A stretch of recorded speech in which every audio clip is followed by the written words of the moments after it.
kelas 6 SMP terus sampai SMA. Itu pengalaman paling berkesan buat saya sebagai ibunya. Amel itu pokoknya juara semua, bukannya juara apa, maksudnya bandulnya juara. Sebelum kalian nonton videonya, jangan lupa kalian klik tombol subscribe di bawah ya. Terus jangan lupa aktifin notifikasinya, biar nggak ketinggalan video gue lainnya. Ting!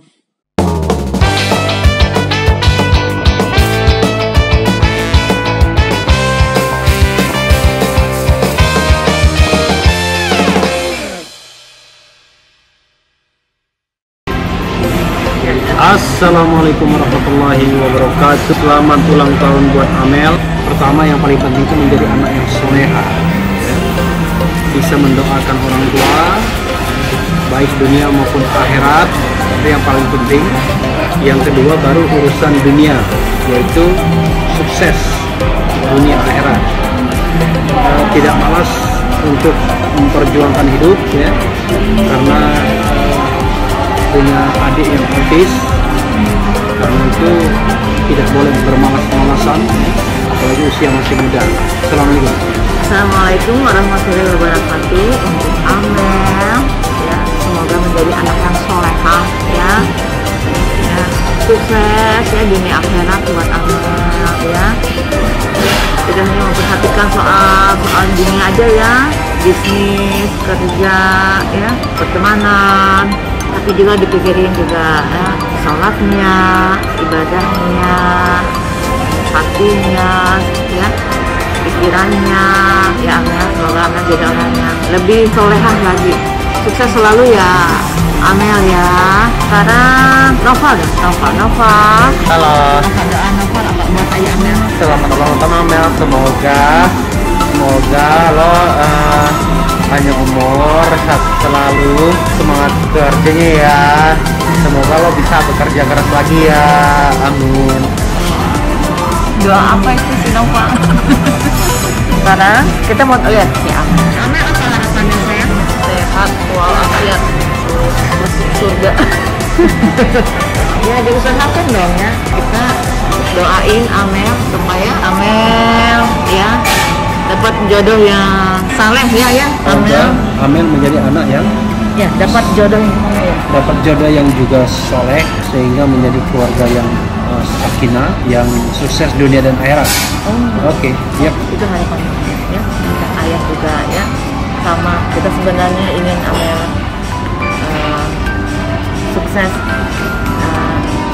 dunia akhirat ya Amel ya. Karena kalau dunia ini kan nggak ada habis-habisnya, benar ya? Nggak ada habis-habisnya ya. Yeah. Ini nggak ada habis-habisnya.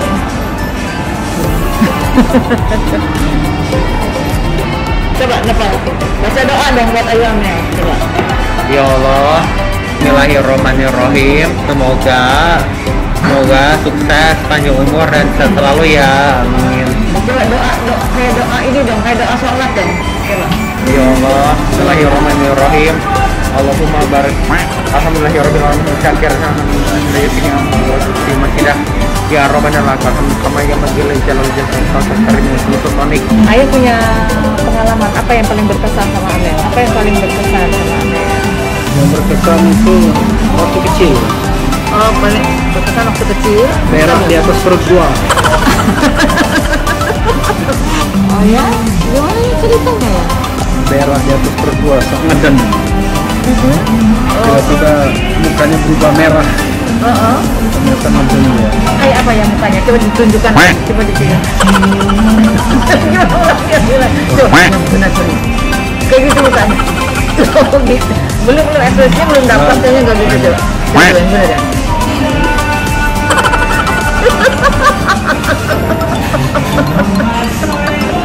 Gitu ya. Coba yang lain lagi apa ya? Dulu pengalaman waktu dia masih kecil, kejadian apa yang bikin ayah nggak bisa lupa? Yang selalu bikin ayah tertawa gitu. Dia suka apa? Joget. Suka joget. Kalau jogetnya gimana ya? Pantatnya di tonjol-tonjol, digoyang-goyang gitu ya? Kayak bebek gitu ya? Yang ketiga waktu jatuh dari ayunan. Oh, jatuh dari ayunan. Di bawah motor malah pengen berdiri dia di belakang. Pernah suatu hari gua mau jemput, ya kan, masih TK Kartini main ayunan. Iya. Lalu cara main ayunannya itu dia berdiri di atas ayunan. Tiba-tiba dia jatuh ke bawah, lalu ayunannya itu masih berayun. Nah, dia mau berdiri, jadi ayunannya itu napas kepalanya bocor.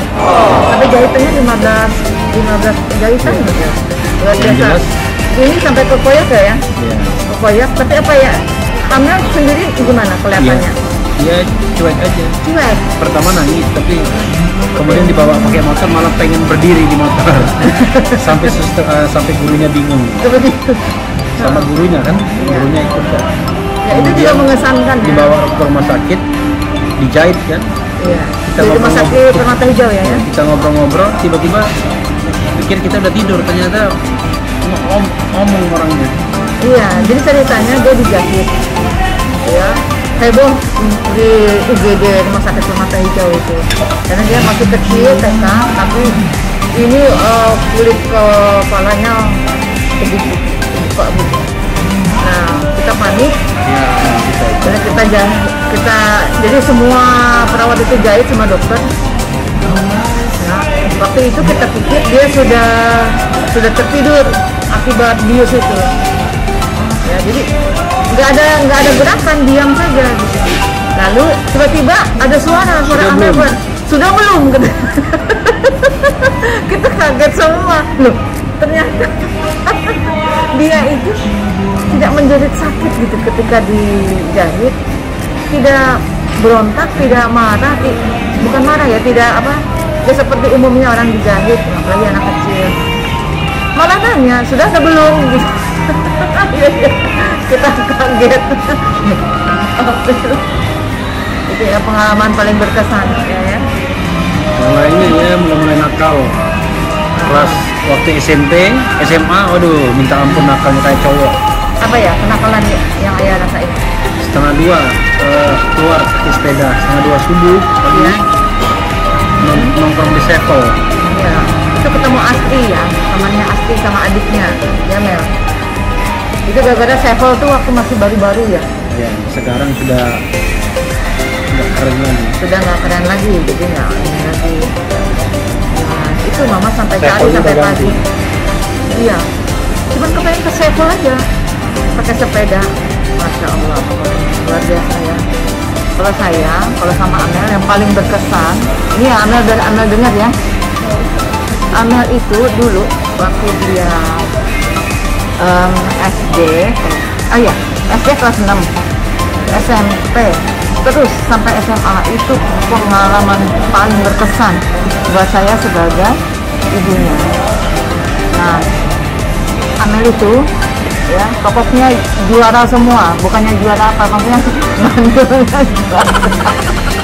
Jadi saya dedikasikan, jadi dari kelas 6 SD itu intinya saya itu sudah mulai merasa bahwa Amel mulai memasuki masa puber ya, anak-anak pancaroba ya, kepribadian mulai banyak gejolak. Jadi karena saya mencermati itu, akhirnya saya selalu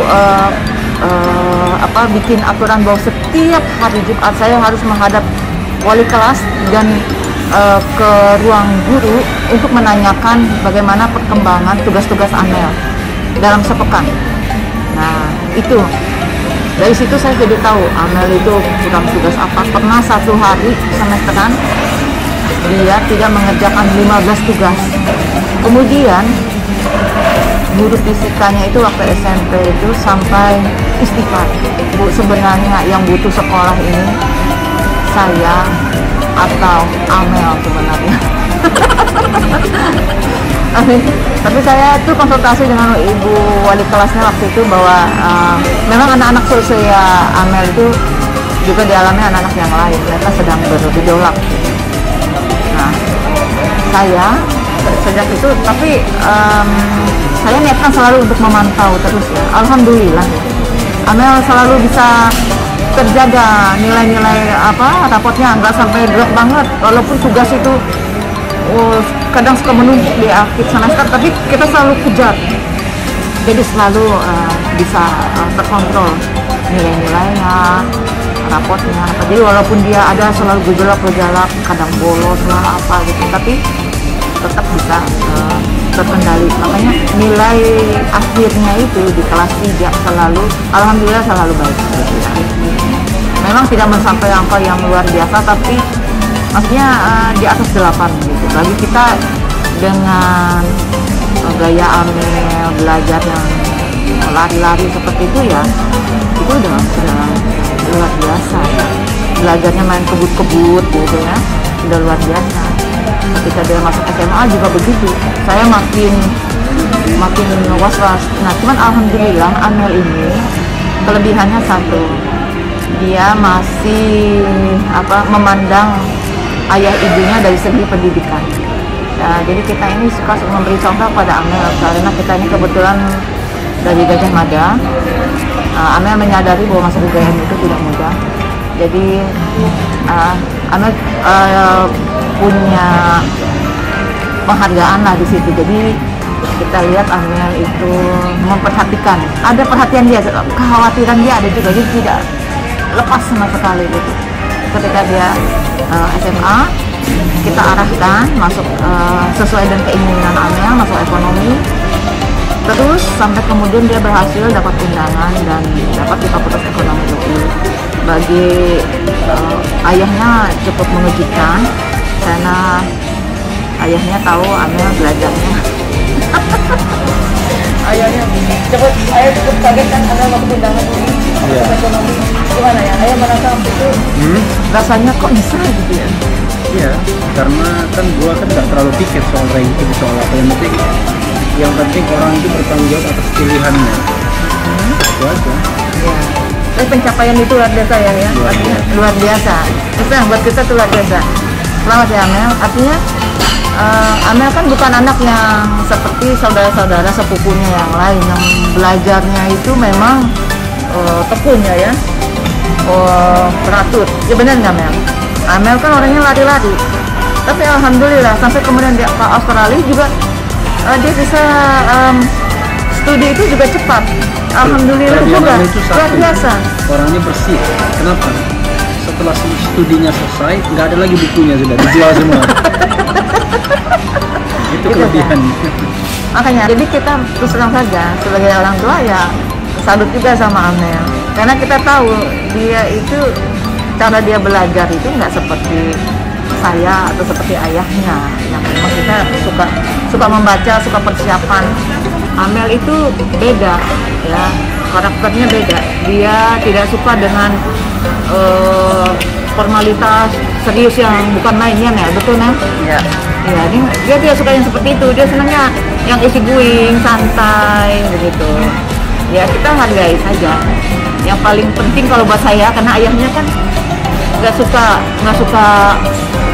tidak menuntut dia ya, ayah nggak nuntut ya untuk nilai apa gitu. Nah saya sebagai ibunya yang saya pikirkan, saya tahu ayah Amel tidak menuntut seperti itu. Jadi yang saya perhatikan adalah goalnya Amel itu, goalnya itu jangan sampai lepas, itu saja. Nah, mungkin tantangan saya karena saya juga megang novel juga harus punya proses belajar dan goal-goal yang baik, jangan sampai tertinggal dibandingkan rekan-rekan sejawatnya. Itu orang harus dijaga karena itu akan mempengaruhi semangat ke depan. Kita nggak boleh sampai di bawah ya rata-rata orang lainnya ya. Harus, jadi kita harus tetap bersaing dengan baik. Tapi ayahnya nggak tahu pikirin sih saya. Ya benar ya.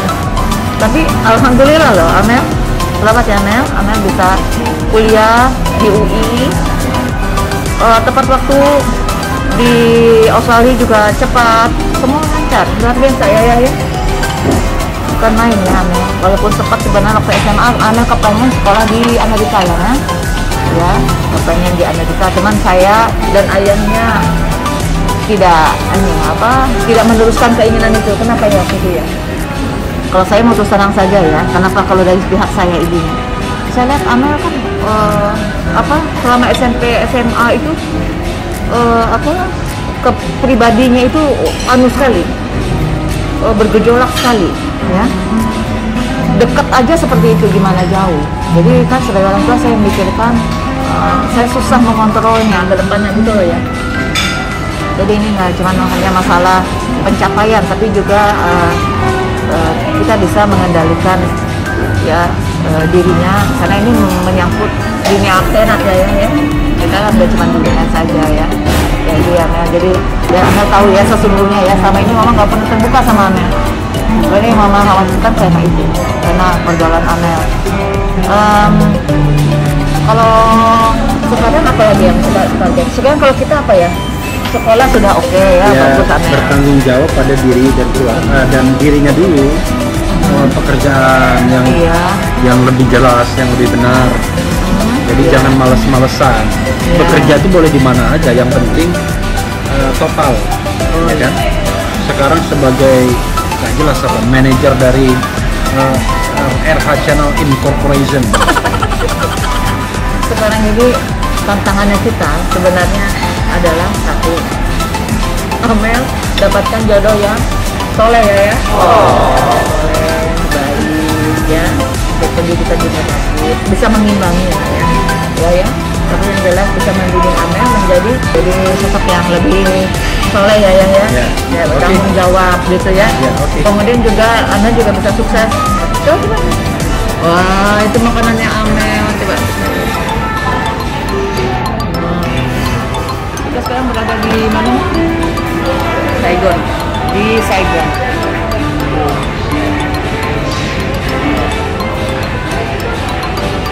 Ya, baik. Lagi sepi nih, PPKM.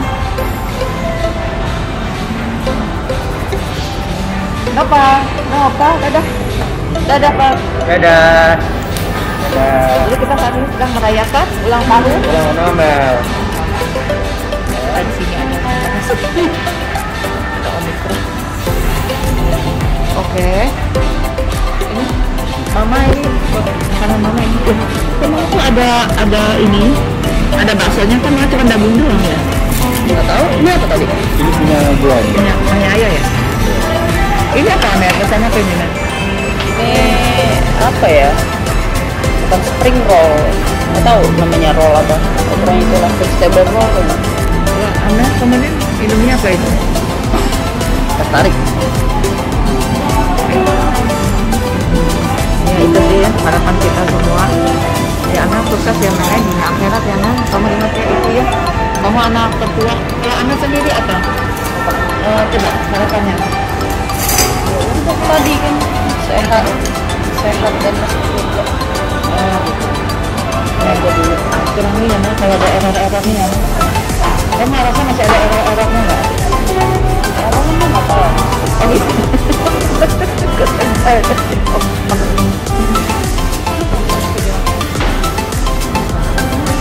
Pak, apa dibilang error? Masa error nggak tahu? Enggak. Oke, ya coba dadah. Dadah. Jadi yang happy birthday. Sama.